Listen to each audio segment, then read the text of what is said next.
I think we talked about that. If they can set the parameters on the federal level and see if each state is able to meet those parameters before other action is taken, it's something I think governors would have a strong opinion about.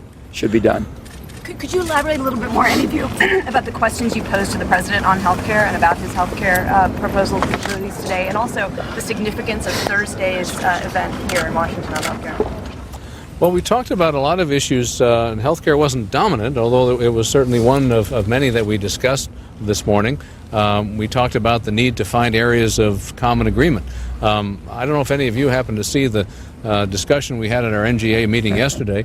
Maria Bartiromo of CNBC moderated a discussion among the governors, and it was one of the best discussions I think we've ever had, because if you went around that room, you wouldn't know who was a Republican or who was a Democrat. Governors talked about practical things that we've been doing in our states to innovate in the area of health care, to provide real results for the people we represent, to cut costs, to improve quality.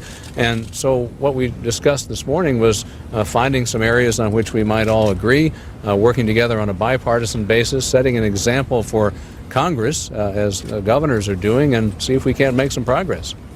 Well said. Good job. Did he say he would invite any of the governors or representatives of the association to the meeting on Thursday? No, it's not about. That didn't come up. It's not about one meeting, but I did ask the president to make sure that the association, both governors and our staff, are involved in this process as it goes forward, and he assured me that we would be. Governor Chris, does your statement mean you have no regrets about embracing the president and the stimulus package? None whatsoever.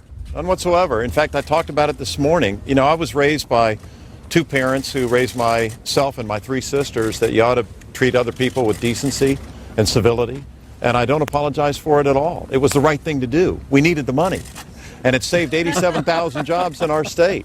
And, you know, I was raised to respect the presidency of the United States. And the man who occupies the office now and I don't agree on everything. But by golly, when we agree on something, and that means helping the people of the state that I was elected to govern, I'm gonna be there, and I'm gonna thank them. And so your Thank you. primary opponent's criticism doesn't matter with you. Doesn't matter at all. Not one iota. He's wrong, and I'm right. Thank you. Standing there, what are your thoughts about what happened today, particularly stimulus and health care reform, and issues of the possibilities of states wanting to increase insurance premiums? Well, between at the beginning of, in the middle of 2008, we're the only state that passes our budget in April. The projected deficit for New York State was $5 billion in the 2009-2010 budget. By the time we got around to passing it a year later, it had grown to $21 billion, which is the highest escalation of a budget deficit experienced by a state in the history of the United States. Without the stimulus money, which we were able to put about $6.5 billion towards, I don't know what would have happened to us. But combined with the stimulus package is that New York State cut twice as much as we were able to cut in 2002, the year after our state and our country was attacked on our own soil by terrorists. And that cut informed the rest of the country, 46 states passing their budgets in July, that in addition to the stimulus package, that the states had to take their own independent actions, which is what we did. Governor Patterson or any of the other governors, your colleague from California has been here in Washington a number of times and basically did his budget figuring that he's going to be getting more money from the federal government. Is that a tack that any of you are also taking, relying on some federal money to help balance the books? Well, we certainly, it's in the president's budget. And so in New York, we assume that as well.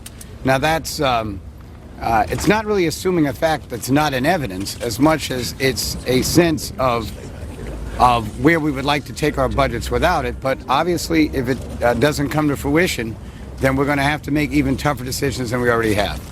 Okay, last question, and then we'll do some individual interviews. I also asked you about health insurance premiums. Other states talking about possible hikes with insurance premiums. What are your thoughts about that?